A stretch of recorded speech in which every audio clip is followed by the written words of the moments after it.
Hello students, how are you all? I hope you all are fine. This is Mridula Jangid, faculty of Shivjyoti educational group Kota. बच्चों, आज हम पढ़ेंगे आपकी आरोह पाठ्य पुस्तक का पाठ 1 हरिवंश राय बच्चन की कविता दिन जल्दी जल्दी ढलता है। बच्चों, यह कविता जब शुरू करने से पहले हम हरिवंश राय बच्चन के बारे में जानकारी प्राप्त करेंगे। सबसे पहले हम पढ़ेंगे इनका जीवन परिचय। आधुनिक हिंदी साहित्य के महान साहित्यकार श्री हरिवंश राय बच्चन का जन्म 27 नवंबर सन 1907 को इलाहाबाद के एक साधारण से परिवार में हुआ था। इलाहाबाद विश्वविद्यालय से अंग्रेजी विषय में एमए की परीक्षा उत्तीर्ण की तथा 1942 से 1952 तक यहीं पर प्राध्यापक के पद पर कार्यरत रहे। वहीं इलाहाबाद विश्वविद्यालय में ही इन्होंने प्राध्यापन का कार्य भी किया है। इसके बाद उन्होंने कैम्ब्रिज विश्वविद्यालय इंग्लैंड से पीएचडी की उपाधि ग्रहण की थी। सन 1955 में भारत सरकार ने इन्हें विदेश मंत्रालय में हिंदी विशेषज्ञ के पद पर नियुक्त किया। इनकी प्रतिभा और साहित्य सेवा को देखकर भारत सरकार ने इनको पद्म भूषण की उपाधि से अलंकृत किया।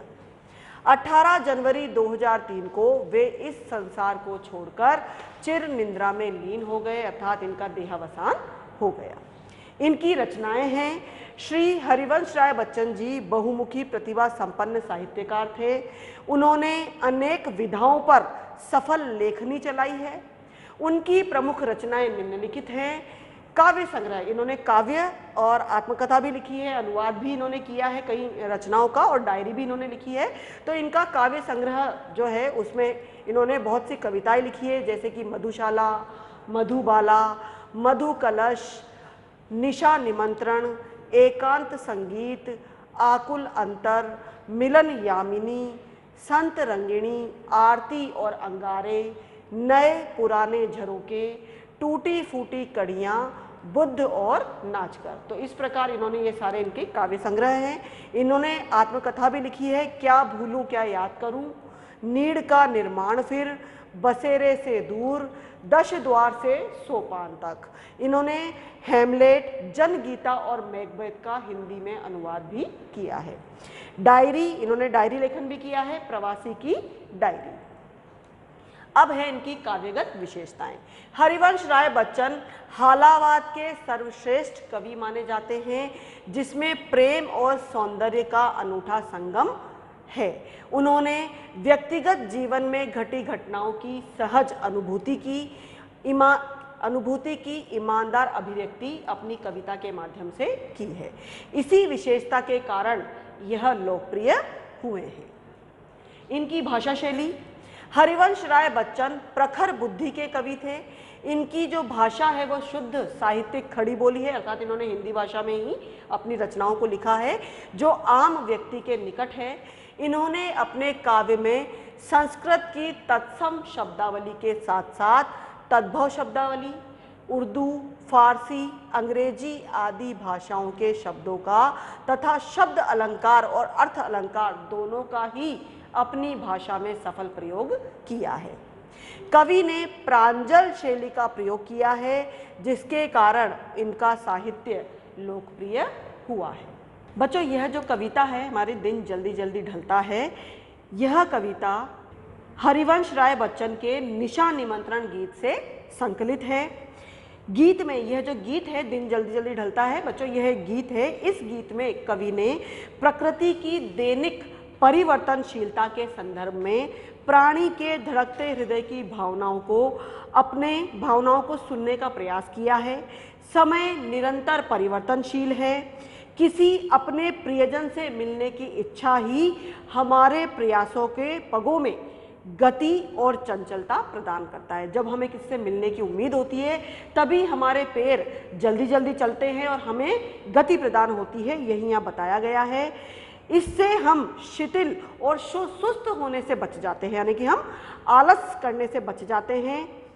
यह गीत इस बड़े सत्य के साथ समय के व्यतीत होने के रहस्य के एहसास के साथ लक्ष्य तक पहुंचने तथा उसे प्राप्त करने के लिए हमें प्रेरित करता है।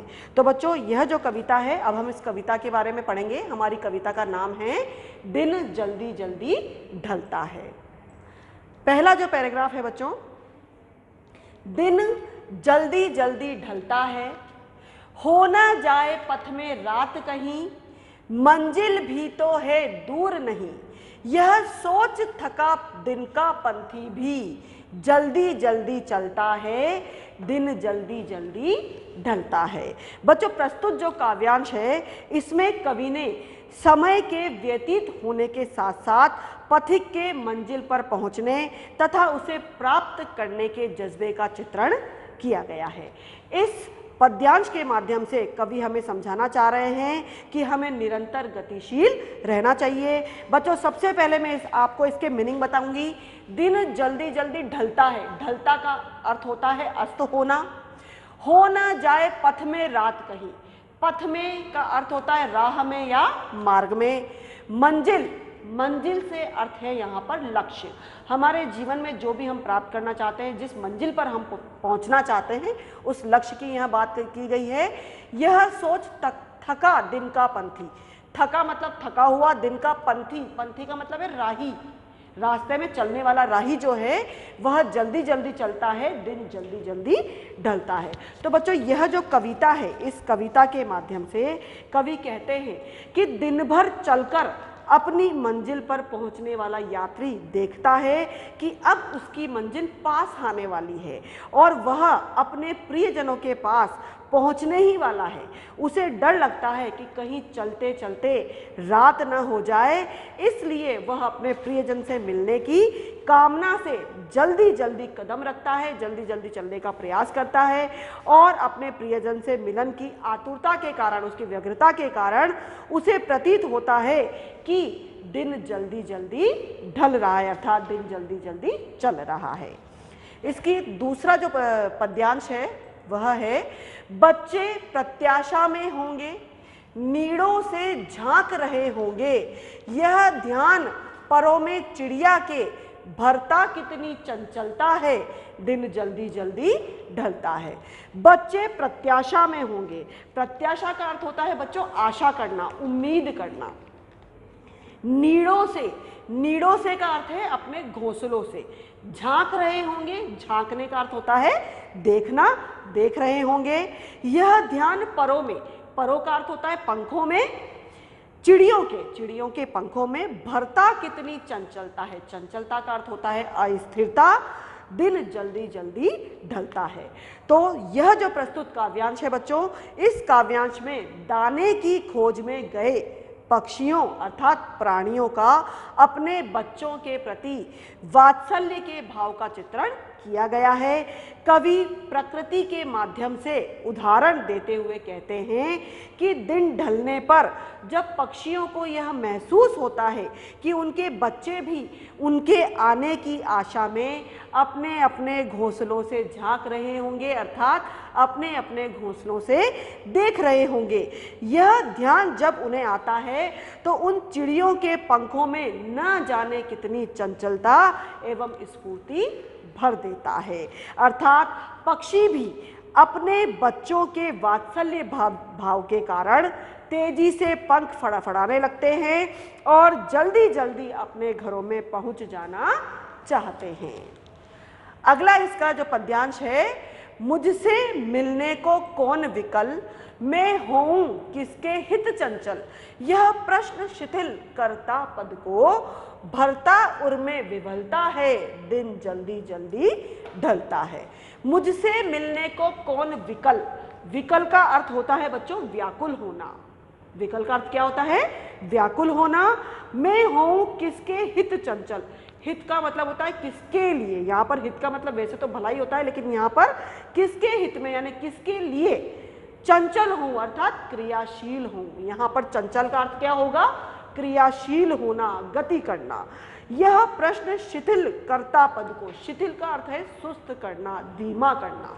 शिथिल का अर्थ सुस्त करना या धीमा करना। पद को, पद का अर्थ होता है पैरों को। भरता उर में, उर का अर्थ होता है बच्चों हृदय। हृदय में, हमारे दिलों में विवलता यानी व्याकुलता और बेचैनी को भरता है, दिन जल्दी जल्दी ढलता है। तो बच्चों यह जो इसका अंतिम पद्यांश है, इस पद्यांश में कवि ने एकाकी जीवन यानी अकेलेपन का जो जीवन होता है उसकी कुंठा तथा प्राणी की व्याकुलता का चित्रण किया है। इस कविता में, इस ये जो पद्यांश है, इस पद्यांश में कवि कहता है कि वह इस संसार में अकेला है, इस कारण उससे मिलने के लिए कोई व्याकुल नहीं होता है, कोई उत्कंठा से उसकी यानी बहुत बेसब्री से उसका इंतजार नहीं करता, तो वह भला किसके लिए भागकर यानी जल्दी जल्दी चलकर घर पर जाए। कवि का कथन है कि जीवन रूपी मार्ग पर चलते हुए, यहाँ पर इसको किससे संबोधित किया गया है, जीवन से, कि जीवन रूपी मार्ग पर चलते चलते प्राणी यह चिंतन करता है।